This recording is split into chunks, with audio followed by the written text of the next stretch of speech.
वेदान्तस्वामिन्निति नामिने नमस्ते सारस्वते देवे गौरवाणी प्रचारिणे निर्विशेषा शून्यवादी पाश्चात्यदेशतारिणे जय श्री कृष्ण चैतन्य प्रभु नित्यानंद श्री अद्वैत गदाधरा श्रीवासादि गौरभक्तवृंद हरे कृष्णा कृष्ण कृष्ण हरे हरे हरे राम राम राम हरे हरे। नमः ओं विष्णुपादाय कृष्ण। ओं नमो भगवते वासुदेवाय। ओं नमो भगवते वासुदेवाय। ओं नमो भगवते वासुदेवाय। नारायणं नमस्कृत्य नरं चैव नरोत्तमं देवीं सरस्वतीं व्यासं ततो जयमुदीरयेत्। नष्टप्रायेषु भद्रेषु नित्यं भागवत सेवया भगवती उत्तमा श्लोके भक्तिर्भवति नैष्टिकी। मूकं करोति वाचालं फंगं लंघयते गिरिं यत्कृपातमहं वंदे श्रीगुरुं दीनतारिणं। हरे कृष्ण अंडी, स्वागतम अंदरिकी। సో ఇవాళ నిన్నటి వరకు ఒక 6 అవతారాల గురించి మనం తెలుసుకున్నాము. ఇవాళ ఇంకొక 3 అవతారాల గురించి తెలుసుకుందాము. సో ఇవాళ యజ్ఞ, వృషభ, పృథు ఈ 3 అవతారాల గురించి కొంచెం అర్థం చేసుకుందాం మనం. శ్రీమద్ భాగవతంలో కొన్ని అవతారాల గురించి మినిమం ఇన్ఫర్మేషన్ ఉంటుంది. వాళ్ళ యొక్క లీలల గురించి ప్రాక్టికల్గా మనం 2-3 చోట్ల విడివిడిగా ఎక్స్ప్లెనేషన్ చెప్పి ఉంచుతారనమాట. సో అలాంటి ఒక అవతారమే యజ్ఞ అనే అవతారం అనమాట. తతః సప్తమ ఆకుత్యాం రుచేరజ్ఞో అభ్యజాయత స యమాధ్యై సురగణై అపాత్ స్వయంభువాంతరం. తతః సప్తమ ఆకుత్యాం అంటే ఆకుతికి ఇది సప్తమ అవతారం అనమాట. సప్తమ అవతారం ఆకుత్యాం, ఆకుతి యొక్క కొడుకు. రుచే, ఆకుతి రుచి యొక్క కొడుకు. యజ్ఞ అభ్యజాయత, వాళ్ళిద్దరికి పుట్టాడనమాట. అభ్యజాయత.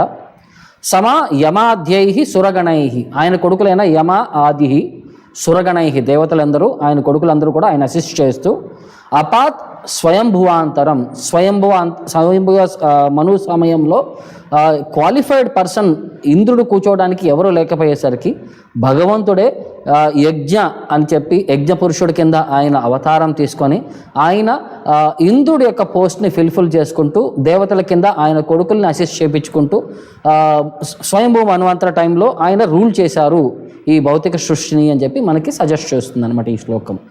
మొదటి స్కందం 3వ అధ్యాయం 12వ శ్లోకంలో అనమాట. సో ఇక్కడ మనకి పర్స్పెక్టివ్గా ఏంటి అర్థం చేసుకోవాలి, యజ్ఞ ఏంటి అంటే ఈ బ్రహ్మ, ఇంద్ర, ఇవన్నీ కూడా ఒక పోస్ట్ పేర్లండి.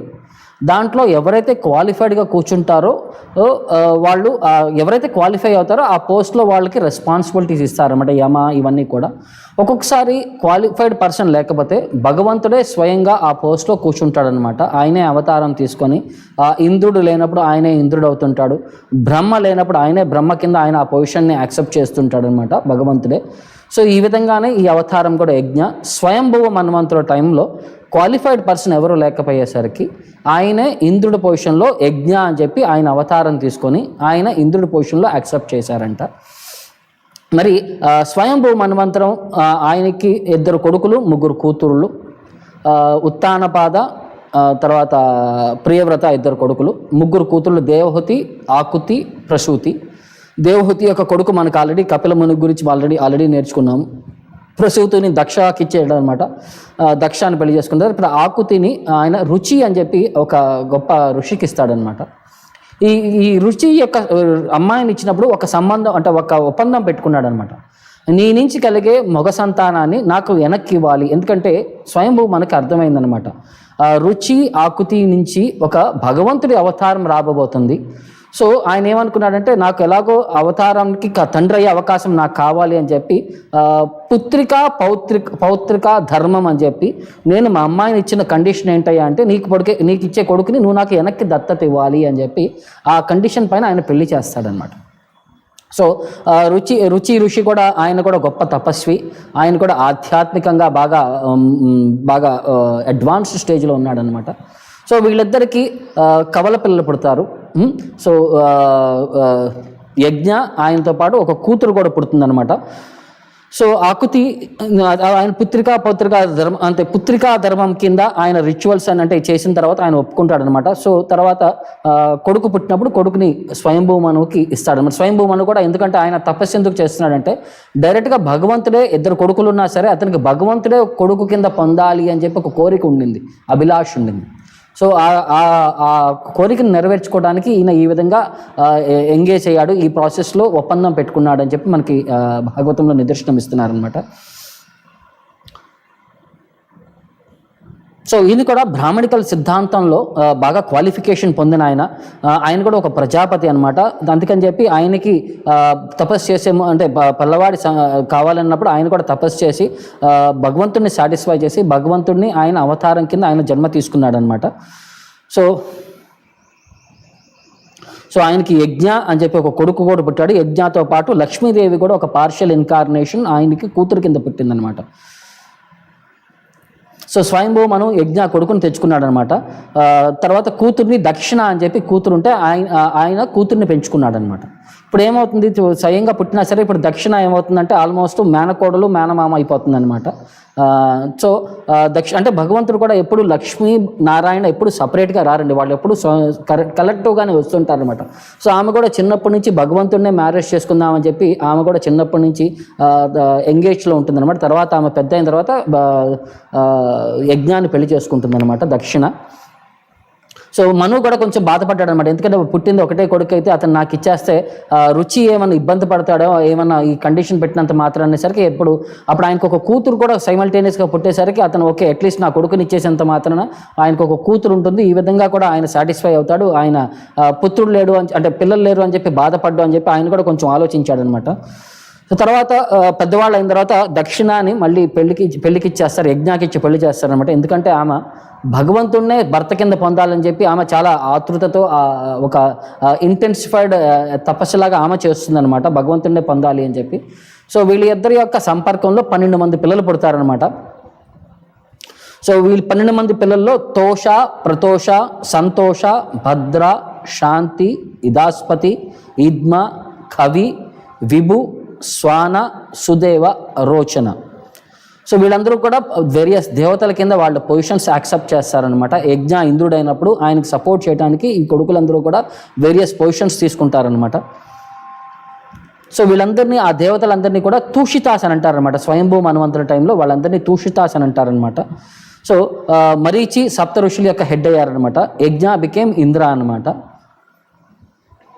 సో స్వయంభూ మన్వంతరం టైంలో 6 కేటగిరీస్ ఆఫ్ లివింగ్ ఎంటిటీస్ జన్మ తీసుకున్నాయంట.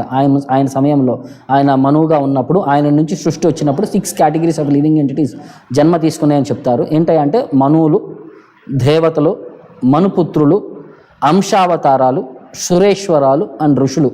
ఈ 6 categories of various living entities ఆ టైంలో ఎగ్జిస్ట్ అయి ఉన్నాయని చెప్పి. తర్వాత స్వయంభూ మను కూడా అతని యొక్క రాజ్యాన్ని కొడుకులకి హ్యాండ్ ఓవర్ చేసిన తర్వాత ఫస్ట్ కొంతకాలం ఉత్తానపాద వాళ్ళ వంశం మొత్తం రూల్ చేసింది అనమాట. ఉత్తానపాదుడి యొక్క వంశం అయిపోయిన తర్వాత అప్పుడు ప్రియవ్రత ఆయన వంశం మొత్తం రూల్ చేశారనమాట. సో వీళ్ళందరూ చేసిన తర్వాత ఇక ఈయన రాజ్యాన్నింటినీ ఇక కొడుకులకి వాళ్ళ యొక్క మనవాళ్ళకి ముని మనవాళ్ళకి అలా వర్కిస్తూ చేస్తున్నప్పుడు ఈయన రిటైర్ అయిపోయి ఫ్యామిలీ లైఫ్ అంటే ఈ రాజ్యభారా నుంచి రిటైర్ అయిపోయి అతను భార్య శతరూపతో పాటు తపస్సు చేయడానికి ఆయన బయలుదేరారనమాట. అడవికి వెళ్తారనమాట తపస్సు చేయడానికి. అక్కడ కొన్ని వందల సంవత్సరాలు ఆయన దేవతల యొక్క సమయంలో ఆయన తపస్సు చేశారని చెప్తున్నారనమాట. ఆ తపస్సు చేసేది కూడా ఒంటి కాలం మీద నుంచొని భగవంతుడికి భక్తిపూర్వకమైన శ్రద్ధతో ఆయన మెడిటేషన్ చేసేవారంట కొన్ని వందల సంవత్సరాలు ఆయన. సో ఒక కుంట పైన నుంచొని సునంద అనే చెప్పి నది ఉంటే ఆ ప్లేస్లో ఆయన ఒక పాదం పైన నుంచొని ఆయన భగవంతుడి పైన ధ్యానం చేస్తూ ఉన్నారనమాట. సో ఆ సమయంలో ఏంటంటే ఆయన భగవంతుడి యొక్క మంత్రాల్ని ఆయన ఉచ్చారణ చేస్తూ భగవంతుడి యొక్క గుణగణాల్ని ఆయన పాడుతూ భగవంతుడికి ప్రేయర్స్ ఆఫర్ చేస్తూ ఒక డివోషనల్ అట్మాస్ఫియర్ని ఆయన మెయింటైన్ చేసుకున్నారనమాట. అదే సమయంలో చాలామంది రాక్షసులు ఉన్నారు, వాళ్ళందరూ కూడా ఈయన ఒక్కడే అడవిలో ఉన్నాడు, మంచి ఆహారం అంటే these are the cannibals, man eaters అనమాట. వీళ్ళందరూ కూడా నరరూప రాక్షసులు అని అంటాం చూసారా, వీళ్ళు మనుషుల్ని చంపుకొని తినే రాక్షసులు అనమాట. సో ఈయన ధ్యానంలో ఉండగా అరే వీడు దొరికాడు, వీడిని సంహరించి వీడిని చంపి తిందాము, వీడి మాంసం తిందాము అని చెప్పి వాళ్ళందరూ కూడా ఆయుధాలు చేతులు పట్టుకొని ఇతన్ని చంపడానికి పరిగెత్తుకుంటూ వస్తుంటే భగవంతుడి పైన ధ్యానం చేసేవాడికి భగవంతుడే దిక్కన్నప్పుడు అప్పుడు యజ్ఞ అతని కొడుకులతో సహా వచ్చి ఈ రాక్షసులందరినీ సంహరించి మళ్ళీ ఒక శాంతి సిట్యువేషన్ని అంటే ఎస్టాబ్లిష్ చేశారని చెప్పి మనకి భాగవతంలో ఈ డిస్క్రిప్షన్ వస్తుందన్నమాట.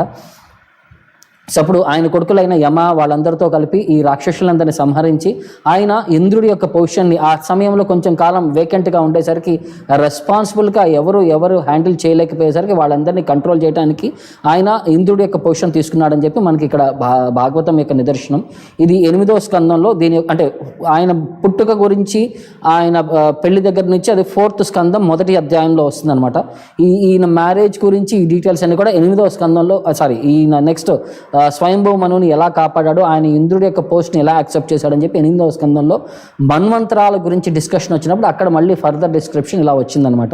సో ఈ విధంగా ఆయన ఒక సిట్యువేషన్కి తగ్గ ఎవరూ రెస్పాండ్ అయ్యకపోయేసరికి ఆయనే రెస్పాన్సిబిలిటీ తీసుకొని ఆయనే ఇంద్రుడై ఆయన కొడుకుల యొక్క సహాయంతో భౌతిక సృష్టిని అడ్మినిస్ట్రేషన్ చేయడానికి ఆయనే వ్యవహరించాడు అని చెప్పి అది యజ్ఞావతారం యొక్క విశిష్టత, ప్రాముఖ్యత. తర్వాత వృషభదేవుడి యొక్క అవతారం అండి. ఇది అష్టమే మేరుదేవ్యాంతు నాభేర్జాత ఉరుక్రమ. అష్టమే 8వ అవతారం వచ్చేసరికి మేరుదేవ్యాం నాభిహి అని చెప్పి ఒక గొప్ప రాజు అతని యొక్క రాణి మేరుదేవి నాభి అని చెప్పి గొప్ప రాజు ఉన్నాడు అనమాట. జాత భర్త తీసుకున్నాడు. ఉరుక్రమ స్వయంగా భగవంతుడే, ద గ్రేట్ పర్సనాలిటీ. దర్శయన్ వర్త్మ ధీరానాం సర్వాశ్రమ నమస్కృతం. ధీరులకి అంటే నిగ్రహం పెంచుకున్న వాళ్ళందరికీ ఒక మార్గాన్ని నిర్దేశించే అతనికి విధంగా ఇతను వ్యవహరించుకున్నాడు అనమాట. సర్వాశ్రమ నమస్కృతం, అన్ని ఆశ్రమాల వారికి కూడా ఇతను ఒక గొప్ప పర్సనాలిటీ, ఇతను నమస్కారం చేసేంత గొప్ప పర్సనాలిటీ, అందరూ కూడా ఇతను శరణు తీసుకునేంత గొప్ప పర్సనాలిటీ అని చెప్పి ఇతని యొక్క ప్రభావాన్ని ఎక్స్ప్లెయిన్ చేశారనమాట. సో ఆయన కూడా చాలా ఫెయిర్ కాంప్లెక్షన్గా ఉండేవాడు అనమాట. ఆయన రంగు, ఆయన రినౌన్స్డ్ ఆర్డర్ ఆఫ్ లైఫ్ ఎలా అంటే వైరాగ్యం అనేది ఎలా పొందాలి భౌతిక సృష్టిలో, అందుకనే ఆయన వృషభ the best among the human అని చెప్పి ఆయనకి సజెస్ట్ చేస్తారనమాట. వృషభ మీన్స్ బెస్ట్, వృషభ దేవ అంటే the best among the humans అనమాట. భగవంతుడే the best among the personalities అని చెప్పొచ్చు అనమాట.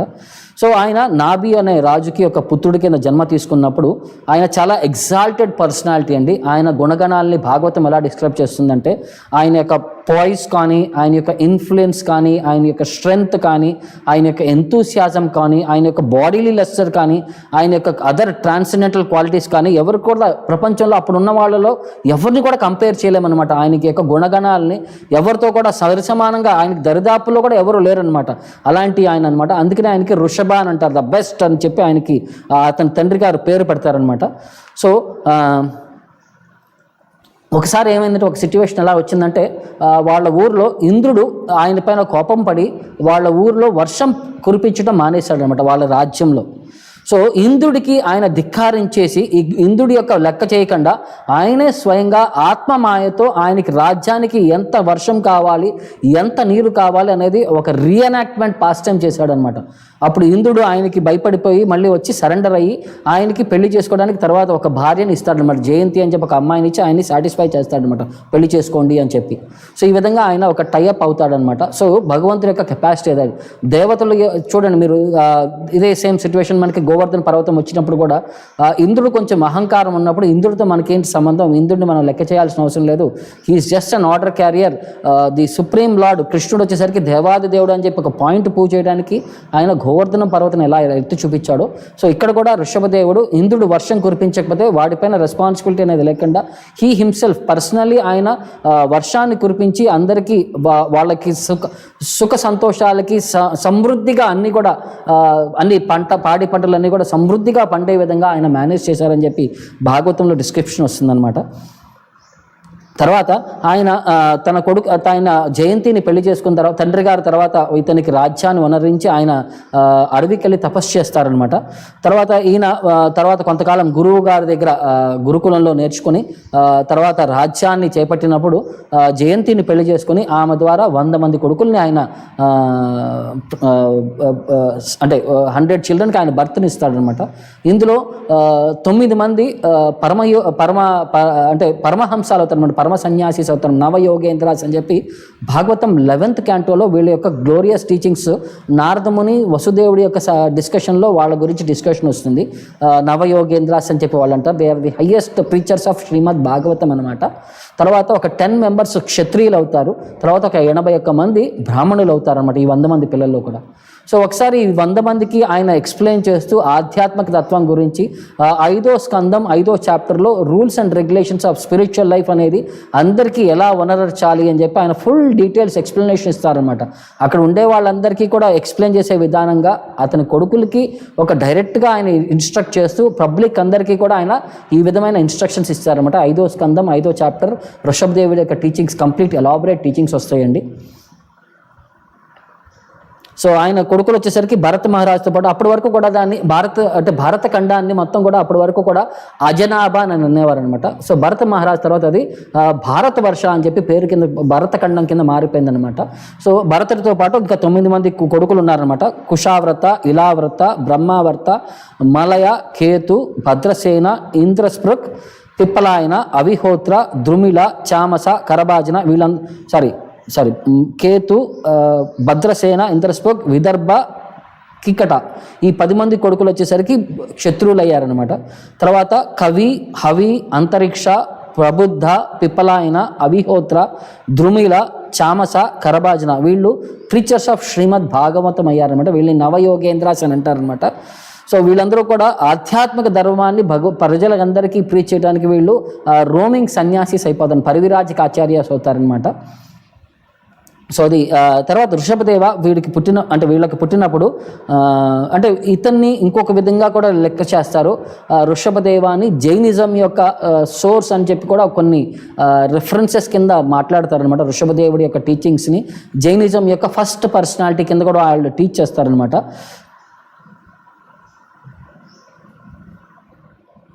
సో ఆయన యొక్క స్పెసిఫిక్ క్వాలిటీస్ని భాగవతం డిస్క్రైబ్ చేస్తూ ఆయన్ని ఆత్మతంత్ర అని అంటారనమాట. హీస్ ఫుల్లీ ఇండిపెండెంట్, ఎవరిపైన డిపెండెంట్ కాదు, ఎవరి దేవతలపైన డిపెండెంట్ కాదు.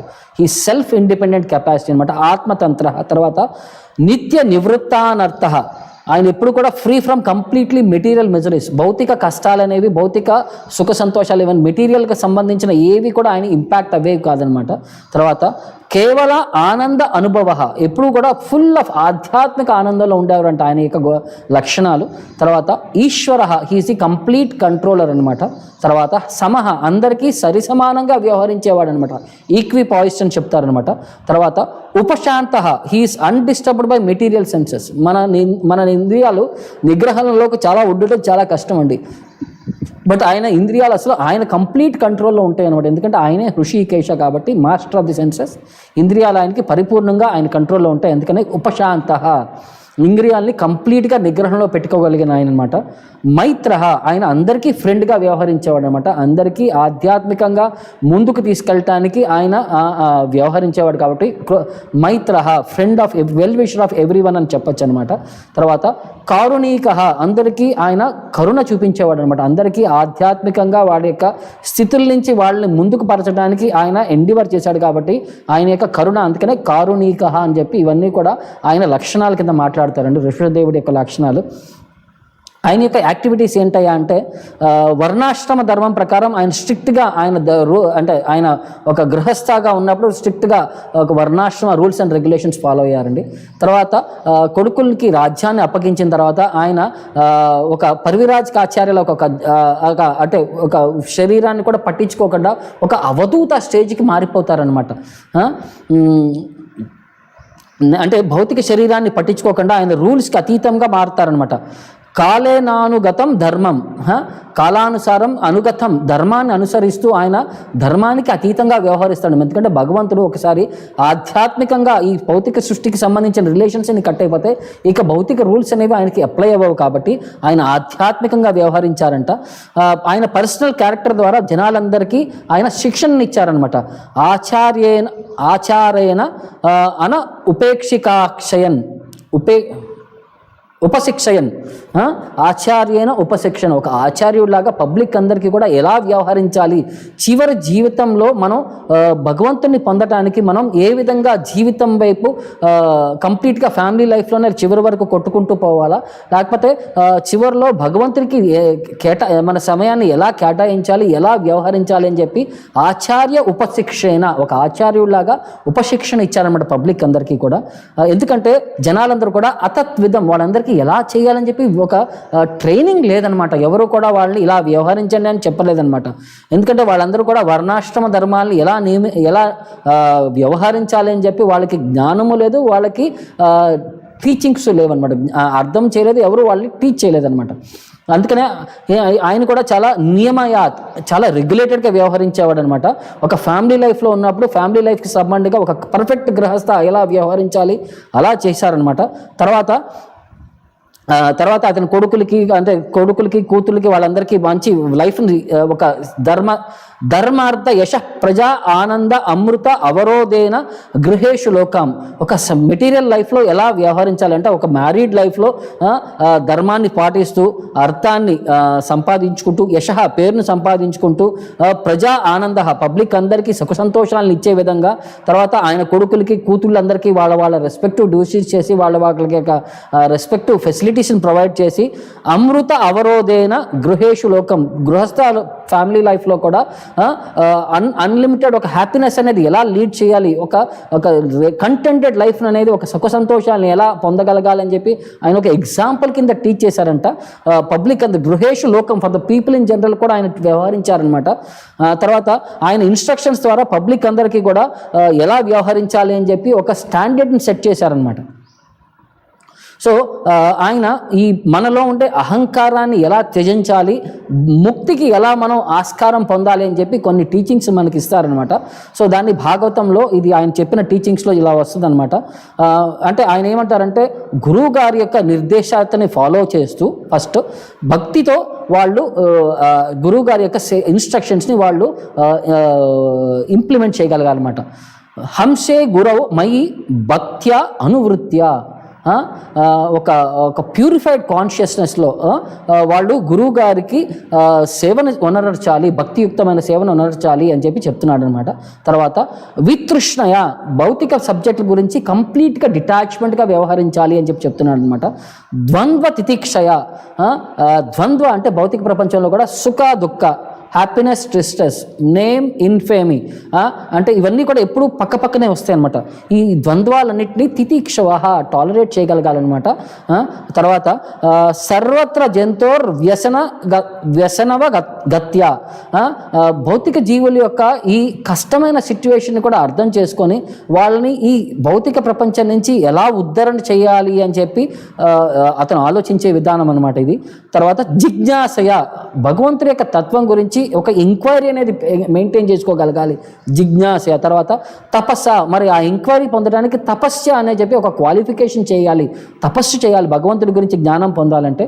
ఇహ నివృత్తయ, సెన్స్ ఎంజాయ్మెంట్ కోసం చేసే ప్రతి ఒక్క ప్రయత్నాన్ని మనం వదిలేయాలన్నమాట. ఇంద్రియ సంతుష్టం కోసం చేసే ప్రతి ప్రయత్నాన్ని మనం వదిలేయాలని చెప్తున్నారనమాట. దట్ మత్ కర్మబీర్, నువ్వు చేసే ప్రతి పనిని కూడా భగవంతుడికి ఆఫర్ చేస్తూ అదే విధంగా వ్యవహరించాలన్నమాట. మత్ కర్మభిహి మత్ కథయా చ నిత్యం, ఎప్పుడు కూడా భగవంతుడి యొక్క కథలనే వింటూ ఉంటూ ప్రతి ఒక్కరు అతని జీవితాన్ని ముందుకు వెళ్ళగలగాలంటే భగవంతుడి యొక్క గుణగణాలను ఎప్పుడూ వింటూ ఉండాలి. మత్ కథయా చ నిత్యం. తర్వాత మత్ దేవ సంగాత్, నా భక్తుల యొక్క సాంగత్యంలో జీవితాన్ని గడపగలగాలి అని చెప్తున్నారనమాట. తర్వాత గుణ కీర్తనాన్మే, భగవంతుడి యొక్క గుణగణాలను ఎప్పుడు పాడుతూ భగవంతుని గ్లోరిఫై చేస్తూ వాటిని ఉచ్చారణ చేస్తూ ఈ విధంగా జీవితాన్ని లక్షణం పెట్టుకోవాలన్నమాట. నిర్వైరహ, ఎవరితో కూడా ఎనిమిటీ అనేది పెట్టుకోకూడదు అని అంటున్నాడు అనమాట. సామ్య, అందరికీ సరిసమానంగా వ్యవహరించాలి.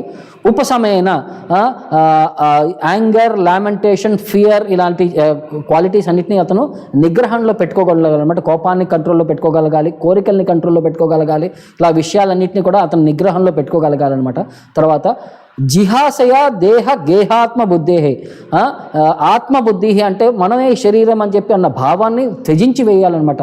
నేను ఈ శరీరం కాదు, నేను ఒక ఆత్మని. ఎన్నో జన్మలు మనం ఈ వేరియేషన్లో వస్తుంటాము. సో ఈ జన్మల యొక్క ప్రాముఖ్యతని మనం, ఈ శరీరం యొక్క ఐడెంటిఫికేషన్ మనం కంప్లీట్గా ఫ్రీ అవ్వాలి అని చెప్పి చెప్తున్నాడు అనమాట.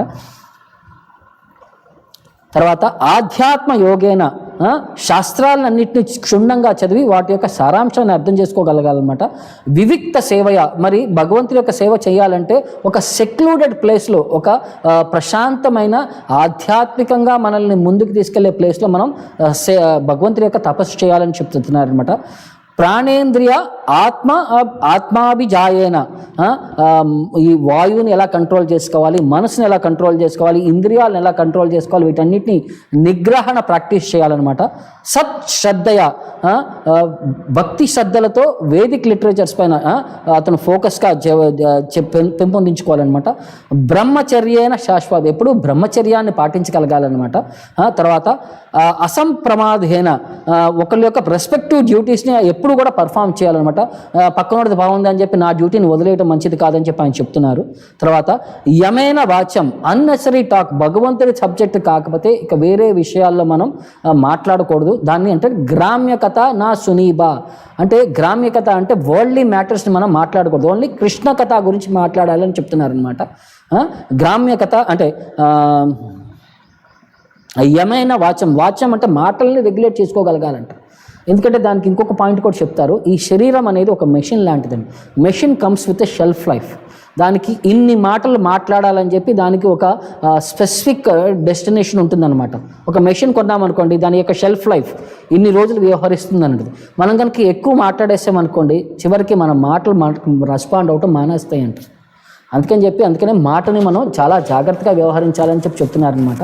సో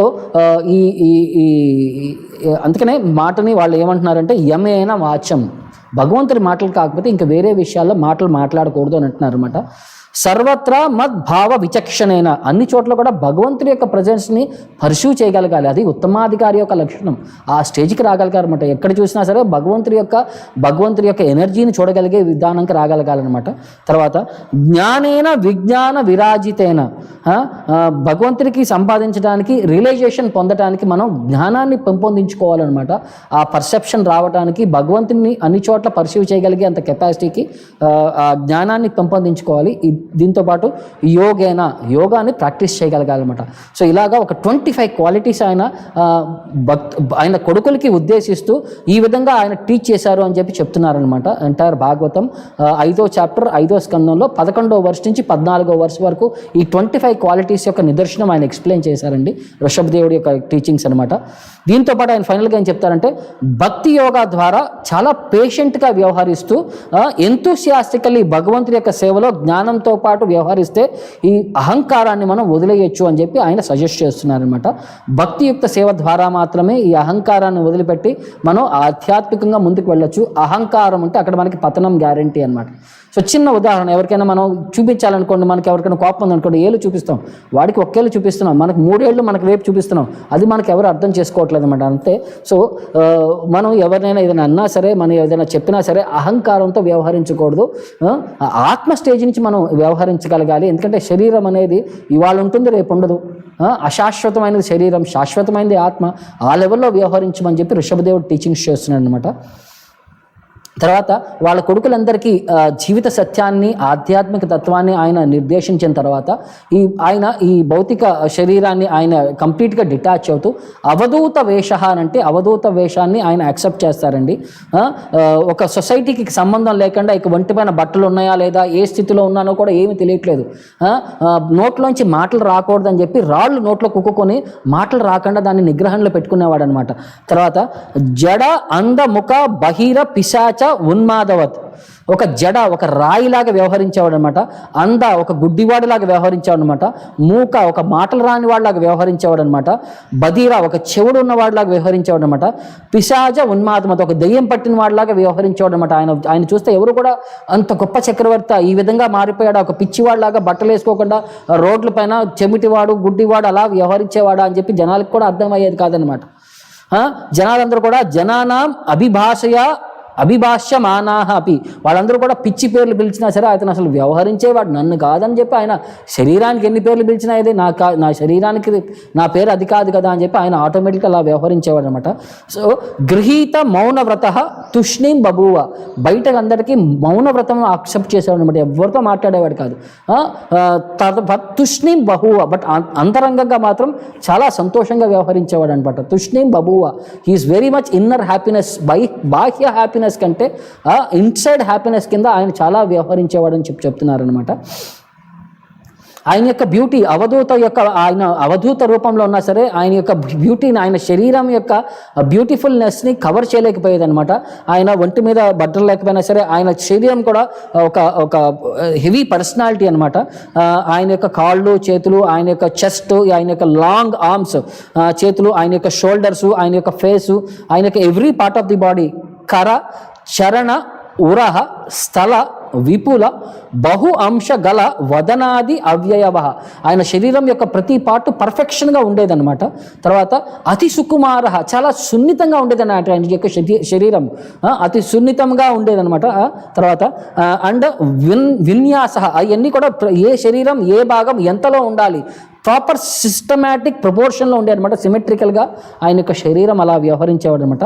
తర్వాత ఆయన యొక్క నోరు శ్రీముఖ, ఎప్పుడు కూడా ప్రకృతి సుందర, ఎప్పుడు కూడా బ్యూటిఫుల్గా ఉండేదన్నమాట. ఆయన యొక్క ముఖము చాలా బ్యూటిఫుల్గా ప్రకృతి సుందర. తర్వాత స్వభావ హాస, ఆయన యొక్క న్యాచురల్ స్మైల్ ఎంచాంటింగ్ స్మైల్ అనమాట. ఆయన నవ్వితే చాలు చాలామంది ఆ నవ్వుకే పడిపోతారనమాట. తర్వాత ఆయన యొక్క శరీరం, ఆయన యొక్క కళ్ళు కూడా రెడ్డిష్ ఐస్ అనమాట. అరుణ నయన, ఆయన కళ్ళు చాలా రెడ్డిష్గా చాలా అట్రాక్టివ్గా ఉండే అనమాట. తర్వాత ఆయత, అవి కూడా ఎంత స్ప్రెడ్ అయి ఉండే అంటే నవనలీన దళయామన, ఒక ఫ్రెష్ లోటస్ లీఫ్ ఎలా ఉంటుందో, లోటస్ యొక్క పెటల్ ఎలా ఉంటుందో ఆయన కళ్ళు కూడా అలా అట్రాక్టివ్గా ఉండేయంట. తర్వాత ఎప్పుడు ఎర్లీ మార్నింగ్లో ఒక కళ్ళు ఎప్పుడు అంటే పద్మాల పైన ఎలా నీళ్లు అలాగా మంచు ఎలా కురిచి ఎలా ఉంటుందో అట్రాక్టివ్గా ఉంటుందో భగవంతుడి యొక్క కళ్ళు కూడా ఎప్పుడు వాటర్తో నిండి అవి ఒక అట్రాక్టివ్ ఉండేవి అనమాట కళ్ళు. తర్వాత ఆయన యొక్క ఐరిస్ ఆఫ్ ది ఐస్ అంటే లోపల ఉండే వైటిస్ కూడా తార, అది శిశిర, అది చూసే వాళ్ళందరికీ వాళ్ళ యొక్క కష్టాలను అలా తీర్చేశాను. ఆయన కళ్ళల్లో చూడంగానే అందరూ ప్రశాంతత, వాళ్ళకుండే కష్టాలని వాళ్ళు మర్చిపోయేవారంట. తర్వాత ఆయన యొక్క కపోల ఫోర్ హెడ్, తర్వాత కర్ణ కంఠ నాసహ, అండ్ అవన్నీ కూడా శుభగ, చాలా సుందరంగా ఉంటాడు అనమాట. సర్వాంగ సుందరుడు అని చెప్పి ఆయన యొక్క ఆకారం గురించి డిస్ప్లే చేస్తుంది అనమాట. విగూఢ స్మిత వదన మహోత్సవేన, ఆయన యొక్క స్మైల్ చూస్తే ఒక సంతోషంలో ఎంత సంతోషంగా ఉండేదంటే జనాలకి ఒక సంబరంలాగా ఫీల్ అయ్యారనమాట, ఒక ఫెస్టివల్ లాగా ఫీల్ అయ్యేవారనమాట. ఆయన యొక్క స్మైల్కే విదగ్ధ స్మిత, ఆయన యొక్క స్మైలే ఒక ఎన్చాంటింగ్ స్మైల్ అనమాట. అందరూ కూడా ఒక హ్యాపీనెస్, ఒక ఫెస్టివల్ లాగా ఫీల్ అయ్యేవారు. తర్వాత పుర వనితానాం, ఈవెన్ అందరూ కూడా ఒక మ్యారీడ్ ఉమెన్ కూడా ఆయన చూడంగానే దే గెట్ క్యారీడ్ అవే అనమాట, అలాంటి సర్వాంగ సుందరుడు అనమాట. తర్వాత మనసి కుసుమ సరాసనం, ఒక కామదేవుడు ఎలాగ అట్రాక్ట్ చేసేవాడు ఆ విధంగా ఆయన యొక్క శరీరం చూడంగానే మ్యారీడ్ ఉమెన్ కూడా అలాగ ఆయనకి అట్రాక్ట్ అయిపోయేవారంట. అది ఒక ఫ్యూచర్ ఆయనది. తర్వాత భూరి భారహ, ఆయన తల ఎప్పుడు కూడా వెంట్రుకలన్నీ కూడా ఒక కర్లీ హెయిర్తో ఎప్పుడు కూడా గూడుగా ఉండేదంట. తర్వాత కుటిల జటిల కపీష కేశ, ఒక మ్యాటెడ్ హెయిర్, ఒక ఋషులు ఎలాగ గడ్డాలు పెంచుకొని వాటిని తల హెయిర్ అంతా పెంచుకొని ఎలా వ్యవహరించేవాడు అలా వ్యవహరించేవాడు అనమాట. సో ఆయన శరీరం అవధూత మలిన నిజ శరీరేన, చూడటానికి ఆయన అవధూతంలా ఉన్నా సరే ఆయన శరీరానికి స్నానం చేసేవాడు, పట్టించుకునేవాడు కాదు. ఇక దుమ్ము ఉందా లేదా, జస్ట్ నీళ్ళలో మునిగామా వచ్చామా, ఒంటి పైన దుమ్ము అంటే మట్టి పోయిందా లేదా అని చెప్పి దాని గురించి ఆయన పట్టించుకునేవాడు కాదనమాట. సో ఒళ్ళంతా కూడా మట్టి కొట్టుకుపోయిందని అంటారు చూసారు, అలా అయిపోయిందనమాట. గ్రహ గృహీత ఇవ అదృశ్యత, ఆయన ఎలా దృశ్యత, ఆయన ఎలా కనిపించేవాడు అందరికీ అంటే గ్రహ గృహీత, ఒక హాంటెడ్ బై ఎ గోస్ట్, ఒక అంటే పిశాచి పట్టినవాడు ఎలా వ్యవహరిస్తాడో ఆయన చూడటానికి అలా వ్యవహరించేవాడు అని చెప్పారనమాట. తర్వాత దీంతోపాటు ఆయన అజాగర వృత్తి అని చెప్పి, అంటే ఒక పైథాన్ ఎక్కడికి వెళ్ళదు, దానికి దగ్గరికి ఏది భోజనం వస్తే దాన్నే తినేసి అది సంతోషంగా ఉంటుందన్నమాట. సో అలాగే ఈయన కూడా ఎక్కడికి వెళ్ళకుండా ఆయనకు దొరికిన దాంతో, ఆయనకు వచ్చిన దాంతో సుఖ సంతోషాలతో దాన్నే ఆస్వాదిస్తూ అక్కడే ఉండేవాడు అనమాట. అక్కడే ఆయన 1, 2 కూడా అక్కడే పోసేవాడు అనమాట. ఆయన అవన్నీ వాటిలో ఉండి వాటిలో డొల్లుతున్నా సరే ఒక స్పెసిఫిక్ క్వాలిటీ ఏంటంటే ఆయన యూరిన్ కానీ ఆయన మలమూత్రాలు కానీ ఎంత సువాసన వచ్చాయంటే కొన్ని మైల్స్, ఆల్మోస్ట్ ఒక 80 కిలోమీటర్స్ వరకు కూడా దాని యొక్క సువాసన ఉండేదన్నమాట. ఆయన మలమూత్రాల నుంచి వచ్చే వాసన అది అంటే ఆయన ఒక లక్షణం ఏం చెప్తున్నారయ్యా అంటే, మీరు ఆధ్యాత్మిక స్థితిలో పర్ఫెక్షన్ పొందితే మీ యొక్క మలమూత్రాలు కూడా ఒక హైయెస్ట్ ఫ్రేగ్రెన్స్ ఎమినేట్ చేస్తాయి. ఆ స్టేజ్కి రాకపోతే మీరు అలా వ్యవహరించొద్దు అని చెప్పి ఒక సిగ్నిఫికెంట్గా ఆయన ఒక నిర్వచనం మనందరికీ ఇస్తున్నాడు అనమాట. నేను పెద్ద యోగిని, నేను పెద్ద సన్యాసిని అనుకుంటే నీ మలమూత్రాలు నువ్వు సెంట్ చేయగలవా? అవి వచ్చేది వాసన వస్తాయా లేకపోతే దుర్వాసన వస్తుందా అని చెప్పి మనం అర్థం చేసుకోవచ్చు. మనం భౌతికంగా ఉన్నామా లేకపోతే ఆధ్యాత్మిక స్టేజ్కి రీచ్ అయ్యామా అని చెప్పి ఒక సిమ్టమ్ కింద ఆయన ఇది జడయోగా అని అంటారండి. ఇది కొంచెం చాలా టఫెస్ట్ పార్ట్ అనమాట. భాగవతంలో మనకి ఎక్స్ప్లెనేషన్ వస్తుంది. సో తర్వాత ఆయన యొక్క సౌగంధ్య, ఆయన యొక్క పురుష సురభి, అంటే పురుష అంటే ఆయన యొక్క యూరిన్ ఆయన యొక్క యూరిన్ ప్లస్ స్టూల్ కూడా ఎంత వాసన వచ్చాయి అంటే 10 యోజనం, ఒక 80 మైల్స్ దూరం వరకు కూడా ఆ వాసన అలా ఫ్రాగ్రెంట్ అయ్యేదంట. సమంత సురభీం చకార, అన్ని చోట్ల కూడా అంటే ఊరు చుట్టుపక్కల కూడా అంత సువాసన అనమాట. తర్వాత ఆయన అందరూ కూడా జనాల్ని ఇమిటేట్ చేస్తూ ఆయన వ్యవహరించి, అంటే ఆయన వ్యవహారం అంతా కూడా పక్షుల్ని, జంతువుల్ని, గో, మృగ, కాక చర్యయ, ఒక ఆవులు ఎలా వ్యవహరిస్తాయి, ఒక డియర్ జింకలు ఎలా వ్యవహరిస్తాయి, ఒక కాకిలు ఎలా వ్యవహరిస్తాయి, అలా ఇమిటేట్ చేసేవాడు అనమాట. తర్వాత ఆయన ఒక్కొక్కసారి కొంతకాలం నడిచేవాడు, కొంతకాలం అక్కడే నుంచొని ఒక చోట కూర్చుండిపోయేవాడు అనమాట, లేకపోతే అక్కడే పడుకుండిపోయేవాడు. ఒక జంతువులు ఎలా వ్యవహరిస్తుంటే ఆకలి వేసినప్పుడు ఆకలి వేయటం, అక్కడే నుంచుండిపోవటం, లేకపోతే పడుకుండిపోవటం, అక్కడ ఉన్న చోటే పిబతి ఖాదయతి అవమేహతి, అక్కడే తినటం, అక్కడే తాగటం, అక్కడే పడుకోవటం, అక్కడే 1, 2 కూడా అంటే ఈ విధంగా జనాలందరినీ ఆయన చీట్ చేశాడనమాట. ఆయన యొక్క ఆధ్యాత్మిక స్థితిని వాళ్ళు అర్థం చేసుకోని విధంగా ఆయన అలా చీట్ చేశాడని చెప్తున్నాను అనమాట. తర్వాత హీ అడాప్టెడ్ దిస్ బిహేవియర్, ఎందుకంటే యోగినాం సాంపరాయ విధిం అనుశిక్షయన్, యోగులందరికీ ఒక జీవనాన్ని ఎలా వ్యవహరించాలి అని చెప్పి టీచ్ చేయడం కోసం ఈ ప్రాసెస్ని ఆయన ఫాలో అయ్యాడని చెప్పి మనకి భాగవతం నిదర్శనం చెప్తుంది అనమాట. ఎందుకు ఇది చేశాడయ్యా అంటే, తర్వాత చివరికి ఆయన ఒక ఫారెస్ట్లోకి వెళ్ళి ఆ ఫారెస్ట్ ఫైర్లో ఆయన శరీరం మొత్తం కుటకాచల అని చెప్పి ఒక ఫారెస్ట్ ఉంది కర్ణాటక ఏరియాలో. సో అక్కడ ఆయన ఫారెస్ట్లో ఉన్నప్పుడు ఆ ఫారెస్ట్ ఫైర్ వచ్చినప్పుడు ఆయన యోగా ద్వారా ఆ ఫారెస్ట్ ఫైర్తో పాటు ఆయన బాడీతో మొత్తం అది బర్న్ అయిపోయింది. ఆ ఫారెస్ట్లో ఏ అయితే జంతువులు అయితే ఆయనతో పాటు చనిపోయినాయో అవన్నీ కూడా వైకుంఠానికి వెళ్ళిపోయినాయి అని చెప్పి భాగవతం యొక్క నిదర్శనం అనమాట. శరీరానికి డిస్కనెక్ట్ అయిపోయి ఎలా వ్యవహరించాలి అని చెప్పి ఈ జడ యోగా ప్రాసెస్ని ఆయన ఎక్స్ప్లెయిన్ చేశారండి. ఎంటైర్ భాగవతం ఆయన యొక్క డిస్క్రిప్షన్ అనేది 5వ స్కందంలో 4వ చాప్టరు, 5వ చాప్టరు, 6, 7 ఇలా 3-4 చాప్టర్స్లో ఆయన యొక్క ఫుల్ యొక్క టీచింగ్స్ని, ఫుల్ 6వ చాప్టర్లో కూడా ఈ యొక్క కంప్లీట్ డీటెయిల్స్ని 5 స్కందం, 4, 5, 6 ఈ 3 అధ్యాయాల్లో ఆయన యొక్క ఆధ్యాత్మిక స్థితిని కంప్లీట్గా గ్లోరిఫై చేసినాయి అనమాట. సో ఈ విధంగా మనం వ్యవహరించాలని చెప్పి మనకు ఒక ఉదాహరణ చెప్తున్నాయి అనమాట. ఇది ఋషభదేవుడి యొక్క అవతారము. తర్వాత పృథు అవతారం. సో పృథు అనే అవతారం వచ్చేసరికి ఇది శ్రీమద్ భాగవతం యొక్క 14వ అవతారం అనమాట. 9వ 9వ అవతారం. ఆయన తండ్రి ఒక గొప్ప హింసించేవాడు అనమాట. ఆయన వేణ అని చెప్పి ఒక గొప్ప రాజు, అంటే గొప్ప రాజు కాదు, అక్కడ రాక్షసుడైన రాజు అనమాట. అతని యొక్క పుత్రుడు ఈ పృథు మహారాజు. వేణ ఒకసారి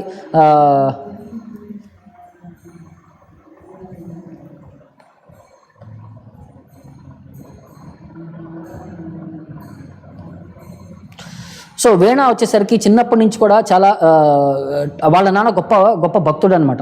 గొప్ప భక్తుడికి వేణ అనేవాడు ఒక చెడ్డ, అంటే తండ్రి చాలా గొప్ప భక్తుడు, వైఫ్ వచ్చేసరికి వాళ్ళది ఒక ఫ్యామిలీ వచ్చేసరికి వాళ్ళ నాన్న మృత్యువు పర్సానిఫైడ్ అనమాట. అలాగా వాళ్ళది ఒక నెగిటివ్ ఫ్యామిలీ నుంచి వచ్చేదనమాట. సో ఈ అబ్బాయి కూడా ఎప్పుడు కూడా కొడుకు ఏంటంటే అమ్మ వైపు లక్షణాలు పొందుతాయి అంటారు, కూతురు నాన్న యొక్క లక్షణాలు పొందుతాయి అని అంటారనమాట. సో ఈ అబ్బాయి వచ్చేసరికి వాళ్ళ తండ్రి యొక్క తాతల యొక్క లక్షణాలు పొందాడనమాట. సో ఇతనంతా నెగిటివ్ లక్షణాలు అనమాట. చిన్నప్పటి నుంచి చాలా క్రూరమైన వాడు. ఆడుకునేటప్పుడు ఎవరు ఇతను కనుక నచ్చకపోతే వాళ్ళని ఆటలో ఒక జస్ట్ చీమని చంపినట్టు చంపేసేవాడు అనమాట ఫ్రెండ్స్ని. ఆ విధంగా జంతువుల్ని అందరినీ చిత్రహింసలు పెట్టేవాడు అనమాట. సో రాజు కూడా వీడిని అంటే దశగుణం అని చెప్పి ఎన్ని విధాలుగా శిక్షించి చూసినా సరే వీడు మారతాడు అని చెప్పి వాడు మారేవాడు కాదనమాట. చివరికి కొడుకు పైన విరక్తి కలిగి తండ్రి రాజ్యాన్ని వదిలేసి ఎవరికి చెప్పకుండా వదిలేసి వెళ్ళిపోతాడనమాట. ఇక అప్పుడు రాజ్యంలో ఎవరు లేరు, ఇక వీడు కూడా వీడు అట్లీస్ట్ అయినా మారతాడని చెప్పి వీడిని రాజుని చేస్తారనమాట. ఒక్క మంచి పని ఏం జరిగింది అంటే వీడు రాజుని చేయటం వల్ల ఆ దేశంలో దొంగతనాలని జరగలేదంట. దొంగతనాలు ఇవన్నీ ఎందుకంటే వాళ్ళకంటే క్రూరమైన వాడు ఇవేనా, ఎక్కడ దొరికితే వాళ్ళని చిత్రహింసలు పెడతారని చెప్పి వాళ్ళందరూ కూడా దాక్కున్నారంట. బట్ వీడు మాత్రం ఒక మూర్ఖుడు అనమాట.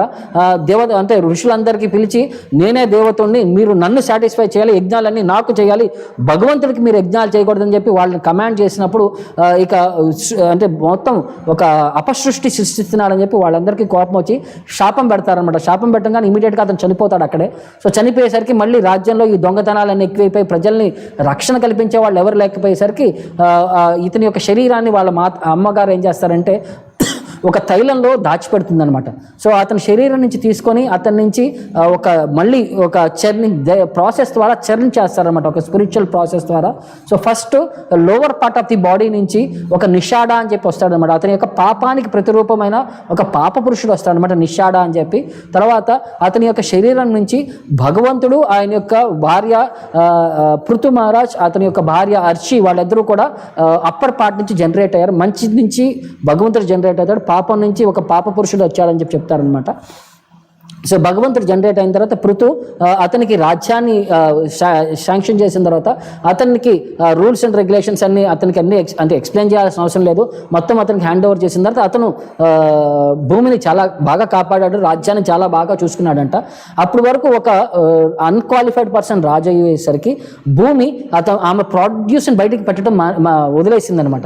ఎందుకంటే అన్క్వాలిఫైడ్ పీపుల్ ఉంటే సొసైటీ కూడా సపోర్ట్ చేయదండి, సమయానికి వర్షాలు రావు, భూమి పంట పండించదు, కరువు కాటకాలు బాగా ఉంటాయంట. అది మనం అంటే జనాలు కనుక అభక్తులైతే, రాజు కనుక అసమర్థుడైతే ఈ సిట్యువేషన్ వస్తుంది అని చెప్పి శాస్త్రాలు చెప్తున్నాయి అనమాట. అందుకని చెప్పి భూమి కూడా ఆమెను పట్టించుకోకపోయేసరికి ఆమె పంటలు వేసినా సరే పంటలు రావట్లేదంట. అలాంటి సిట్యువేషన్ వచ్చేసరికి జనాలకి తినటానికి ఏమీ లేకపోయేసరికి అప్పుడు పృథు మహారాజు భూమి వెనకాల ఒక బాణం తీసుకొని బయలుదేరతాడు అనమాట. ఆమెను సంహరించేస్తాను, నిన్ను సంహరించైనా సరే నేను జనాలందరికీ నేను మెయింటైన్ చేస్తానని అంటాడు అనమాట. అప్పుడు ఆమె అడుగుతుంది అనమాట, నువ్వు నన్ను సంహరిస్తే, నువ్వు ఉండేదే నా పైన, నువ్వు నన్ను సంహరిస్తే నువ్వు ఎలా బతుకుతావనంటే, నువ్వు ఉన్నా లేకపోయినా సరే నా యోగమాయ ద్వారా నేను మెయింటైన్ చేయగలనని చెప్పి ఆమెకి ప్రపంచం మొత్తం తిరిగిందంట, యూనివర్స్ మొత్తం తిరిగిందంట. ఎక్కడికి వెళ్ళినా సరే ఆమెకు షెల్టర్ దొరకలేదు.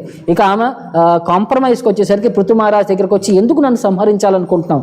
ప్రీవియస్ అవతారంలో నన్ను కాపాడడానికి నువ్వు అవతారం తీసుకున్నావు వరాహుడిగా, మళ్ళీ ఇప్పుడు ఇంకొక అవతారం తీసుకుని నన్ను సంహరించాలనుకుంటున్నావు, ఎందుకు? ఇది ఒక అమ్మాయి, ఒక అబల, ఒక ఆవు పైన నీ పౌరుషం ఏంటనంటే, అప్పుడు నువ్వు నీ డ్యూటీ సరిగ్గా రెస్పాండ్ చేయట్లేదు, అందుకని చెప్పి నేను నిన్ను సంహరించాలనుకుంటున్నాను అని చెప్పి అంటే ఆమె అంటదనమాట, నా డ్యూటీ నేను సరిగ్గానే వ్యవహరిస్తాను. ఎప్పుడైతే జనాలు అభక్తులు అవుతారో, ఎప్పుడైతే నన్ను ఎవరు పట్టించుకోరో, భగవంతుడి యొక్క సేవ ఎవరు చేయరో, అక్కడ నేను పంట పండించడం అనేది జరగదు, నేను సొసైటీ నేను సపోర్ట్ చేయలేనని అనగానే, నువ్వు వాళ్ళు పంట పండించినా అంటే వాళ్ళు చేసినా చేయకపోయినా నీ డ్యూటీ నువ్వు సరిగ్గా వనరించు అని చెప్పి ఆమెకి ఒక కంట్రోల్ పెట్టగానే ఆమె సాటిస్ఫై, ఈయన యొక్క భక్తి గుణగణాల వల్ల ఆమె అందరికీ ఏమేం కావాలో ఒక అన్ని ఫలప్రదాలు ఇచ్చిందని చెప్పి చెప్తారన్నమాట. అది ఈయన గురించి మనం అర్థం చేసుకోవడానికి. పృథు యొక్క లక్షణాలు ఏంటయ్యా అంటే, రంజిష్యతి మనోరంజకై, హీ వాజ్ వెరీ ప్లైజింగ్, అంటే అందరికీ ఆయన చాలా సుఖ సంతోషాలను ఇచ్చేవాడంట. రాజు కింద రాజ్యంలో ఉండే అందరినీ కూడా బాగా టేక్ కేర్ చేసుకునేవాడు అనమాట. దృఢవ్రత, ఆయన ఫిక్స్డ్ కమిట్మెంట్ తీసుకుంటే దృఢవ్రత, వెరీ మచ్ ఫిక్స్డ్. ఎలాగా భీష్మ అయితే ఎలా ఫిక్స్డ్ ఉంటాడో ఇతను కూడా దృఢవ్రత అని చెప్తారనమాట. సత్యసంధ, ఆయన ఒక వౌ తీసుకుంటే ట్రూత్ టు హిస్ వౌ అలా నిలబడేవాడు అనమాట. బ్రహ్మణ్య, బ్రాహ్మణులను బాగా రెస్పెక్ట్ చేసేవాడు అనమాట. తర్వాత వృద్ధ సేవక, పెద్దవాళ్ళందరినీ ఆయన బాగా ఎల్డర్లీ పీపుల్కి ఆయన సర్వీస్ చేసేవాడు అనమాట. శరణ్య సర్వభూతానం, ఆయనకి శరణ పొందిన వారికి ఆయన కంప్లీట్ ప్రొటెక్షన్ ఇచ్చేవాడు అనమాట, అందరి జీవులకి, అన్ని రకాల జీవులకి. తర్వాత మానద, అందరికీ గౌరవాన్ని ప్రదర్శించాడు అనమాట ఈయన. దీనవత్సల, అందరికీ కష్టపడే వాళ్ళందరికీ ఆయన సఫరింగ్ వాళ్ళందరికీ కూడా సపోర్ట్ చేసేవాడు అనమాట. మాతృభక్తి పరా స్త్రీషు, అందరినీ కూడా ఒక తల్లితో సమానంగా చూసేవాడు అనమాట. పక్క వాళ్ళ వేరే వాళ్ళ లేడీస్ అందరినీ కూడా ఒక తల్లితో సమానంగా వ్యవహరించేవాడు అనమాట. పత్న్యాం అర్ధ ఇవాత్మన, ఆయన సగం శరీరాన్ని భార్యకి ఇచ్చాడని చెప్తున్నాడు అనమాట. ప్రజాషు పతివ్రత్ స్నిగ్ధ, ఆయన ప్రజలందరికీ కూడా ఒక తండ్రిలాగా వ్యవహరించేవాడు అనమాట. కింకరో బ్రహ్మవాదినాం, భక్తులందరికీ ఆయన భగవంతుడి యొక్క తత్వాన్ని ప్రీచ్ చేశాడనమాట. బ్రహ్మవాదినం వాళ్ళందరికీ కింకర, భక్తులందరికీ ఆయన షెల్టర్ కింద ఆయన వ్యవహరించేవాడు అనమాట. అరే బోల్ సౌండ్ కమ్ కర్నే కే లియే బోలో. సో దేహినాం ఆత్మవత్ ప్రేష్ట, ఆయన జీవులందరికీ ఆయనలో ఉండే ఒక అంశం కింద వ్యవహరించేవాడు అనమాట. తర్వాత సుహృదాం నందివర్ధన, ఆయన ఫ్రెండ్స్ వెల్విషర్ అందరికీ ఒక హ్యాపీనెస్ని పెంపొందించే విధంగా ఆయన వ్యవహరించేవాడు అనమాట. తర్వాత ముక్త సంఘ ప్రసంగోయం, ముక్తులందరికీ ఆయన అసోసియేషన్ ఇచ్చేవాడు అనమాట. లిబరేటెడ్ పర్సనల్ అందరికీ ఆయన అసోసియేషన్ ఇచ్చేవాడంట. తర్వాత దండపాణిర్ అసాధుషు, ఎవరైతే మాట విన్నారో వాళ్ళందరికీ ఒక పనిష్మెంట్ అనేది ఈయన ఎఫెక్టివ్గా పెట్టేవాడు అనమాట. కలయా అవతీర్ణ, ఒక భగవంతుడి యొక్క శక్తి ఆవిష్యావతారం కింద ఆయన వ్యవహరించాడనమాట. త్రియాదిశ, త్రిలోకాధిపతి కింద ఆయన వ్యవహరించేవాడు అనమాట. కూటస్థ, ఆయన ఎప్పుడు కూడా ఒక సిచ్యువేషన్లో ఉన్నారు, అలా చేంజ్లెస్ అనే బిహేవియర్ని ఆయన ఎక్స్ప్రెస్ చేశాడనమాట. తర్వాత అవిద్య రచితం నిరార్థకం పశ్యంతి, జనాలందరూ కూడా వాళ్ళ జీవితాన్ని జనాలందరూ కూడా వాళ్ళ జీవితాన్ని ఎలా వేస్ట్ చేసుకోకుండా ఆధ్యాత్మికంగా ఎలా ముందుకు వెళ్ళాలి, భౌతిక వస్తువుని ఎలా వదిలేసేయాలి అని చెప్పి ఒక టీచింగ్స్ ఆయన వ్యవహరించాడనమాట. ఆయన వేరే దేవతల యొక్క ఫంక్షన్ కూడా ఆయనే రెస్పెక్టివ్గా, సూర్యుడు ఎలా వ్యవహరించేవాడు అలాగే వాళ్ళ యొక్క సిమిలర్ ఫంక్షన్, అంటే సూర్యుడు ఏం చేస్తాడు, అన్ని చోట్ల నీళ్లు కలెక్ట్ చేసి వర్షాన్ని ఎలా కురిపిస్తాడో, పృథు మహారాజు కూడా అన్ని చోట్ల ట్యాక్సెస్ కలెక్ట్ చేసి కష్టం వచ్చిన సమయంలో అదే ట్యాక్సెస్ని వెనకాల పబ్లిక్ని ఉద్ధరించడానికి ఆయన వెనక్కి వాడుకునేవాడు అనమాట. భూమి ఎలా సహనశీలం ఎలా వ్యవహరిస్తుందో భూమి, అలాగే అందరికీ కూడా క్షమాధయా విధానంగా అందరికీ కష్టం అంటే ఎవరైతే ఎదురు తిరుగుతారో వాళ్ళని తొక్కేయటం, ఎవరైతే సరెండర్ అవుతారో వాళ్ళందరినీ టేక్ కేర్ చేయడం అలా వ్యవహరించేవాడు అనమాట. తర్వాత ఇంద్రుడు ఎలాగా అందరికీ రెయిన్ సప్లై చేస్తుంటాడో అలాగే అందరికీ కూడా వర్షం లేకపోతే పరిపూర్ణంగా ఆయన వర్షాన్ని ఆయన కెపాసిటీలో ఆయన వ్యవహరించాడు అనమాట. సో అలాగా చంద్ర గురించి, వరుణ గురించి, అగ్ని, వాయు, ధర్మ, సూర్య, ఇలాగ ఏ దేవతల యొక్క వాళ్ళ రెస్పెక్టివ్ డ్యూటీస్ చేసేవారో ఇతనే పర్సనల్గా వాళ్ళందరి డ్యూటీస్ని కూడా నిర్వర్తించేవాడు అని చెప్తున్నారనమాట. తర్వాత ఈ భూమి అనేది కూడా ఆమె ఎందుకు దాచేసింది ఈ ప్రోడక్ట్స్ అన్నిటినీ బయటికి కనబడకుండా అని చెప్తే ఆయన చెప్తున్నాడు అనమాట. ఆమె చెప్తుంది ఈ seeds, roots, herbs and grains అవి బ్రహ్మ సృష్టి స్టార్ట్ అయినప్పుడు వీటన్నిటికీ ఒక స్పెసిఫిక్ యూసేజ్ కింద అని చెప్పాడనమాట. వీటన్నిటినీ కూడా సృష్టించినప్పుడు భగవంతుడి యొక్క సేవ కోసం మీరు వాడాలి. ఎప్పుడైతే ఇంద్రియ సంతృప్తి కోసం మీరు వాడతారో వాటి యొక్క ఇంటెన్షన్ మిస్ చేస్తుంటారో అప్పుడు భూమిదేవి అంటుంది వాటన్నిటినీ నేను పబ్లిక్ యాక్సెస్ నుంచి నేను దాచేస్తాను అంటుందన్నమాట. అదే మీరు 3వ చాప్టర్ 10వ శ్లోకంలో చూడండి భగవద్గీత. సహయజ్ఞ ప్రజా సృష్ట్వా పురోవాచ ప్రజాపతి అనేన పేష విశ్వద్వం ఈశవోష్టు ఇష్టకామదు. ఆయన సృష్టి యొక్క మొదలులో ప్రతి ఒక్కళ్ళకి ఆయన నిర్దేశం పెట్టారన్నమాట. మీరు ఇచ్చే మీ యొక్క ఇంగ్రీడియంట్స్ని అన్నింటినీ కూడా యజ్ఞాలకు వాడండి, భగవంతుడి యొక్క సాటిస్ఫాక్షన్కి వాడండి, ఈ విధంగా మీరు సుఖ సంతోషాలతో జీవించండి అని చెప్పి స్పెసిఫిక్ డైరెక్షన్ ఇచ్చాడు. అది ఎవరైతే ఫాలో అవ్వలేదో వాళ్ళందరికీ ఇది పనిష్మెంట్ కింద అది విత్డ్రా చేసుకుంటున్నాడని చెప్తున్నాడు అనమాట. ఇక్కడ భూమిదేవి అలా రీజన్ చెప్పిందనమాట. తర్వాత నన్ను ఎవరు ప్రాపర్గా మెయింటైన్ చేయట్లేదు, రాజులు నన్ను నెగ్లెక్ట్ చేశారు, అందుకని చెప్పి నేను వాళ్ళని పట్టించుకోవడం వదిలేశాను, అందువల్ల మీకు ప్రోడక్ట్ అనేది బయటికి రావట్లేదు, ప్రొడ్యూస్ అనేది బయటికి రావట్లేదు అని చెప్పంగానే ఈయన యొక్క భక్తికి మెచ్చుకొని ఆయన ఒక దూడలాగా, ఆమె ఒక ఆవులాగా ప్రతి ఒక్కళ్ళు కూడా దేవతలు అందరూ ప్రతి ఒక్కళ్ళు కూడా వచ్చి వాళ్ళు ఆయన దూడ అంటే వాళ్ళు ఒక దూడని తెచ్చుకుంటే ఆవు నుంచి ఏమేమి తెచ్చుకోవాలో అలా మొత్తం వ్యవహరించారంట. తర్వాత ఎవరెవరు ఏమేమి తెచ్చుకున్నారని చెప్తున్నారనమాట. సో పృథు మహారాజు స్వయంభూ మనువుని ఒక కాఫ్ కింద చేసి, దూడ కింద చేసి, చేతులు అనే పాట్లో ఆయన హర్బ్స్ అండ్ గ్రెయిన్స్ సంపాదించారనమాట అందరికీ ఫీడ్ చేయడానికి. తర్వాత ఋషులందరూ కూడా బృహస్పతిని దూడ కింద చేసి వాళ్ళకి ఇంద్రియాలకి వేదిక్ హిమ్స్ని వేద మంత్రాలని వాళ్ళు మిల్క్ చేశారంట. తర్వాత దేవతలందరూ కూడా ఇంద్రుణ్ణి ఒక దూడ కింద చేసి ఒక గోల్డెన్ పాట్లో అమృతాన్ని తెచ్చుకున్నారంట. తర్వాత రాక్షసులందరూ కూడా ప్రహ్లాదుని ఒక ఐరన్ పాట్లో వాళ్ళు లిక్కర్ని సంపాదించుకున్నారంట. తర్వాత గంధర్వుల అప్సరసాలు విశ్వావశుని ఒక దూడ కింద చేసి లోటస్ ఫ్లవర్లో మ్యూజికల్ ఆర్ట్ అండ్ బ్యూటీని వాళ్ళు తెచ్చుకున్నారని చెప్తున్నారు అనమాట. తర్వాత పితృలు ఆర్యమాని పెట్టి ఒక అన్బేక్డ్ పాట్లో వాళ్ళు Kavya food offer to the అంటే మనకి ఈ సంవత్సరాది రోజుల్లో మనం ఒక ఫుడ్ని ఆఫర్ చేస్తారు, వాళ్ళు అన్బేక్డ్ ఫుడ్స్ ఆఫర్ చేస్తున్నారనమాట. ధాన్యాలను కలిపి వాటికి నైవేద్యం కింద పెడుతుంటారు, దాన్ని వాళ్ళు తెచ్చుకున్నారనమాట. తర్వాత సిద్ధాస్ కపిలాని ఆవు దూడ కింద చేసి వాళ్ళు స్కైని పెట్టుకొని వాళ్ళు సిద్ధులు పెట్టుకున్నారనమాట, స్కైని పాట్ కింద పెట్టుకొని. తర్వాత కింపురుషాస్ మయాని పెట్టుకొని వాళ్ళు మిస్టిక్ పవర్ తెచ్చుకున్నారంట, ఎలాగా మిస్టిక్ పవర్. తర్వాత యక్ష రాక్షస భూత పిశాచ ఇవి రుద్రుణ్ణి వాటి యొక్క దూడని కింద చేసుకొని వాళ్ళు కపాలంలో ఒక బెవరేజ్ మేడ్ ఆఫ్ బ్లడ్ని తెచ్చుకున్నారంట. తర్వాత స్నేక్స్ అండ్ స్కార్పియన్స్ అవి తక్షకాన్ని ఒక దూడ కింద చేసుకొని వాటి యొక్క కర్ణ రంధ్రాల్లో పాయిజన్ తెచ్చుకున్నాయంట. తర్వాత ఆవులు నందిని ఒక దూడ కింద చేసి గ్రాస్ని తెచ్చుకున్నాయంట ఫారెస్ట్కి.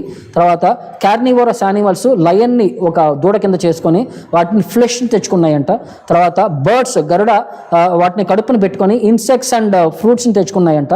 ట్రీస్ బానియన్ ట్రీని ఒక దూడ కింద చేసుకొని డెలిషియస్ జ్యూసెస్ తెచ్చుకున్నాయంట. తర్వాత మౌంటైన్స్ హిమాలయాస్ని దూడ కింద చేసుకొని మినరల్స్ని తెచ్చుకున్నాయన్నమాట. సో ఈ విధంగా ఇవి డిఫరెంట్ వస్తువుస్ అన్నీ కూడా డిఫరెంట్ ఎంటిటీస్ అన్నీ కూడా భూదేవిని సాటిస్ఫై చేసి వాటి యొక్క సర్వకామ దుగామహి అందరి యొక్క కోరికలను తీర్చే ఎర్త్ అని చెప్పి అలా గ్లోరిఫై చేస్తారనమాట శ్రీమద్ భాగవతంలో. అలాగే డిఫరెంట్ క్వాలిటీస్ అన్ని వాళ్ళు పెంపొందించుకున్నారు, వాళ్ళని సమకూర్చుకున్నారని చెప్పి ఇది భాగవతంలో మనకి డిస్క్రిప్షన్ వస్తుంది. 4వ స్కందం 18వ అధ్యాయంలో ఈ డీటెయిల్స్ అన్ని పృథు మహారాజ్ గురించి వస్తున్నాయి అన్నమాట. తర్వాత ఇంకొక కాన్సెప్ట్ కూడా వస్తుంది. ఈ పృథు మహారాజు 100 అశ్వమేధ యజ్ఞాలు చేయడానికి వనరుస్తాడనమాట. సో 99 చేసేసరికి 100వ యజ్ఞం చేసేసరికి ఇంద్రుడు చాలా శతక్రతు అని అంటారనమాట. హీఈస్ ఫేమస్ ఫర్ డూయింగ్ 100 అశ్వమేధ యజ్ఞాస్ అనమాట. సో ఎవరైతే 100 అశ్వమేధ యజ్ఞాస్ చేస్తారో they become qualified to become Indra అండి. సో దానికోసం వచ్చేసరికి ఇతను 100ది చేయటం ప్రయత్నించేసరికి అప్పుడు ఇంద్రుడు చాలా ఈర్ష్యపడిపోయి ఇతను నా కాంపిటీషన్ వచ్చేస్తున్నాడు, ఈ 100ది ఎలాగైనా సరే దాన్ని ఆపాలి అని చెప్పి అతను ఏం చేస్తాడంటే మాయవేషాలు వేసుకొని వచ్చి అక్కడ అశ్వమేధ యజ్ఞాన్ని పాడు చేయడానికి శతవిధాల ప్రయత్నం చేస్తాడనమాట. సో 2-3 సార్లు విజితాశ్వ అని చెప్పి పృథు మహారాజు యొక్క కొడుకు ఇతను సంహరించకుండా ఆ గుర్రాన్ని వెనక్కి తీసుకొచ్చేస్తాడనమాట. ఇక చివరికి 4-5సారి ఇక పృథు మహారాజే ఇతను ఎత్తుకుపోతుంటే ఒక బాణం తీసుకొని ఇతను సంహరించడానికి అతను విల్లు బాణం ఎక్కుపెట్టంగానే ఋషులందరూ అంటారు, మీరెందుకు కష్టపడాలండి, మేము ఒక మంత్రం చెప్పామంటే ఆ ఇంద్రుడు వచ్చి ఆ యజ్ఞంలో పడి భస్మం అయిపోతాడు, మీ కష్టం ఎందుకు అని చెప్పంగానే అప్పుడు ఇంద్రుడిని మంత్రం ఉచ్చారణ చేసే సమయానికి బ్రహ్మదేవుడు వచ్చి వద్దు, ఇలాంటి పనులు చేయొద్దు, అతను ఒక రెస్పెక్టివ్ రూలరు, అతన్ని గౌరవిద్దాము, వాడికి శిక్షణ అనేది వాడికి టీచింగ్ అనేది దుర్బుద్ధిని అనేది నేను పోగొడతానని చెప్పి పృథు మహారాజుని శాంతింపమని చేయగానే అప్పుడు పృథు మహారాజ్ శాంతింపడగానే అప్పుడు విష్ణువు ఇంద్రుడిని తీసుకొని వచ్చి అక్కడ విష్ణువు దర్శనం చేసుకోగానే పృథు మహారాజ్ ఆయనకి ప్రేయర్స్ అని ఆఫర్ చేసి అతన్ని సాటిస్ఫై చేసిన తర్వాత ఆ ఇంద్రుడు వచ్చి ఇతను కాళ్ళపైన పడంగానే ఇంద్రుడికి ఆయన క్షమాపణ చేసేసి అందరూ కూడా సుఖ సంతోషాలతో భగవంతుడి యొక్క సేవను నడిచారని చెప్పి చెప్తారనమాట. సో భగవంతుడి యొక్క భక్తికి ఎవరైనా తప్పు చేసినా సరే క్షమించే గుణం దయాగుణం అనేది భక్తుల్లో ఉంటుంది. అందుకనే వాళ్ళ యొక్క కరుణ ఫ్యూచర్ని వాళ్ళు ఎగ్జిబిట్ చేశాడు అనమాట ఈ విధంగా. సో 100 బెటరా 99 బెటరా అంటే సో ప్రపంచంలో 99 చేసింది నువ్వే కాబట్టి నువ్వే బెటర్ అని చెప్పి విష్ణు సర్టిఫై చేస్తాడనమాట. 100 బెటర్ కాదు, 99 is the greatest, because satisfaction of the supreme lord is the first principle. కాబట్టి నువ్వు భగవంతుని సాటిస్ఫై చేసావు కాబట్టి you are the more better personality దాని ఇంద్ర అని చెప్పి ఆయన సర్టిఫై చేసి భగవంతుడు ఈ విధంగా ఈ పాస్ట్ టైం పృథు ఇన్కార్నేషన్ ఆయన ఎగ్జిబిట్ చేశారని చెప్పి ఇది భాగవతం 4వ స్కందంలో ఈ డీటెయిల్స్ అన్నీ వస్తాయండి. ఆ తర్వాత ఆయనకు కుమారాస్ దగ్గర నుంచి టీచింగ్ తీసుకొని ఆయన ఆధ్యాత్మిక పరిస్థితిలో హయ్యెస్ట్ పర్ఫెక్షన్ పొంది ఈ జీవితాన్ని చివరికి ఒక సర్టిఫైడ్ లైఫ్ని ఎలా ఆయన భగవంతుడి పైన ధ్యానం పెట్టి భగవంతుడికి ఒక కంప్లీట్ రియలైజేషన్లో ఆధ్యాత్మికంగా స్పిరిచువల్ వరల్డ్కి ఎలా వెళ్ళిపోయారని చెప్పి ఒక 4-5 చాప్టర్స్లో ఆయన గురించి డిస్క్రిప్షన్ వస్తుంది. ఇది శ్రీమద్ భాగవతంలోని పృథు మహారాజ్ యొక్క లక్షణం అండి. సో ఇవాళ ఈ 3 అవతారాల గురించి తెలుసుకున్నాము. సో ఏదైనా 1 or 2 క్వశ్చన్స్ ఉంటే ఐ ట్రై టు ఎక్స్ప్లెయిన్, లేకపోతే మళ్ళీ నెక్స్ట్ క్లాస్ 6 o'clock స్టార్ట్ అవుతుంది. So we will take a break and మళ్ళీ రేపు కలుద్దాం వేరే అవతారాస్ గురించి. సో ఇవాళ క్వశ్చన్స్ ఏమైనా వచ్చినాయా? రాధారాణిని శ్రీమతి రాధారాణి అని అనవచ్చునా గురూజీ? అవునండి, ఆమె శ్రీమతి రాధారాణియే. ఆమెని ఆ గౌరవంతో మనం పిలవాల్సిందే compulsory.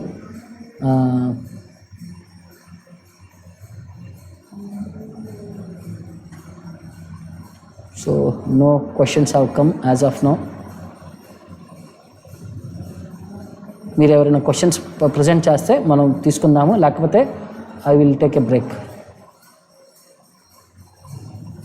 Akshaya Tritiya significance please tell. ఈ అక్షయ తృతీయ అనేది మనకి దానికి 7 సిగ్నిఫికెన్సెస్ చెప్తారండి. ఇవాళ అంటే త్రేతాయుగం ఇవాళ మొదలైందని చెప్పి ఒకటి చెప్తారు, పరశురాముడి యొక్క అవతారం ఇవాళ జరిగిందని ఒకటి చెప్తారు, ఇంకోటి గంగాదేవి కూడా భూదేవికి భగీరథుడు తీసుకొచ్చిందని చెప్పి కూడా ఇలా చెప్తారనమాట. ఇలా వేరియస్ రీజన్స్ మనకి ప్రజెంట్ చేస్తారండి. వీటన్నిటి ద్వారా ఏంటంటే ఈరోజు ఏది చేసినా సరే అక్షయ అంటే which will give in unlimited result అండి. మంచి రిజల్ట్ ఇస్తుంది. ఈరోజు చెడ్డ ముహూర్తం అనేది ఏది ఉండదు, ఏది చేసినా సరే ఒక మంచి అవుట్పుట్ వస్తుందని చెప్పి ఆ విధంగా అక్షయ తృతీయాన్ని సిగ్నిఫై చేస్తారనమాట. సో అది అంటే భగవంతుడికి ఈ రోజు నుంచి మనకు కూడా జగన్నాథ్పురిలో చందన అంటే రథయాత్రకి వర్క్స్ ఇవాళ స్టార్ట్ చేస్తారు. ఇలాగ ప్లస్ భగవంతుడికి కూడా ఇవాళ నుంచి చందన యాత్ర అని స్టార్ట్ చేస్తారు అన్నమాట. ఇక్కడ నుంచి నెక్స్ట్ 11 days కూడా భగవంతుడికి చందనంలో అలంకరిస్తారన్నమాట. ఎందుకంటే ఇది ఎండాకాలం యొక్క హయ్యెస్ట్ ఎండ తీవ్రత ఉంటుందన్నమాట. సో భగవంతుని శాంతపరచడానికి ఆయనకి చందనంతో ఫుల్ అలంకారం చేసి ఆయన్ని కూల్ పరుస్తారనమాట. సో ఇది అక్షయ తృతీయ అంటే సిగ్నిఫికెన్స్ వచ్చేసరికి మనకి ఈ రోజు నుంచి భగవంతుడి పరంగా ఏం చేసినా సరే ఆధ్యాత్మికంగా కొంచెం భౌతికంగా కూడా మనం భగవంతుని ప్రే చేసి ఏ పని స్టార్ట్ చేసినా సరే అది అభివృద్ధి అనేది చాలా బాగా జరుగుతుందని చెప్పి దానికి సిగ్నిఫికెన్స్ చెప్తున్నారు. సో నెక్స్ట్ క్లాస్లో ప్రభుజీ మాట్లాడబోతున్నారు ఈ అక్షయ తృతీయ యొక్క సిగ్నిఫికెన్స్ గురించి ఎలాబరేట్గా నెక్స్ట్ క్లాస్లో మాట్లాడబోతున్నారు. So we'll take a break. Thank you very much. Hare Krishna. Srila Prabhupada.